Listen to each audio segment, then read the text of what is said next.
The apartment was old, smelling of dust and forgotten memories. Not bad memories, just gone, like tears in the fabric of time. He didn't mind. It had character, this place with its high ceilings and creaking floorboards. The bathroom was small, with a tiled floor in various states of disrepair and a claw-footed bathtub that had seen better decades. But the mirror, that was something else. It was large, almost covering an entire wall, framed in dark wood that seemed to absorb the light. He caught his reflection as he walked past, just a glimpse, but enough. His gut twisted. Something wasn't right. It wasn't his own reflection that bothered him. Not exactly. It was the feeling. Like the mirror itself was watching him back, cold and assessing.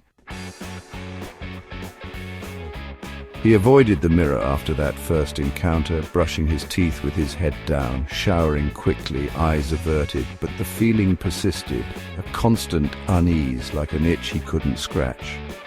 One night he found himself drawn back to the bathroom, a strange compulsion pulling him in. The mirror was dark, the only light coming from the hallway behind him. He moved closer, his own reflection sharpening in the glass. He raised a hand, testing, and his reflection mirrored the movement, but then his hand dropped. The reflection didn't.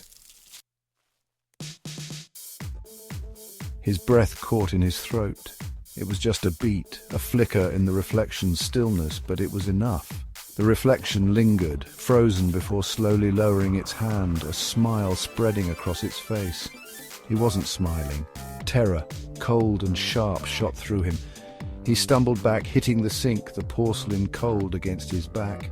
His heart pounded a frantic rhythm against his ribs. The reflection remained, still as death, the smile unwavering. It was wrong. All wrong, the angle of the mouth, the glint in its eyes, a mockery of joy twisted into something cruel and hungry. He didn't know how long he'd stood there, frozen in place, staring at the thing in the mirror. Time seemed to warp, stretching and snapping in ways that made no sense. Finally he tore his gaze away, fleeing the bathroom like the devil himself was on his heels. Sleep was impossible. Every time he closed his eyes, he saw the smile, felt the chill of something otherworldly watching him. Dawn found him still awake, huddled on the couch, a thin blanket clutched around his shoulders.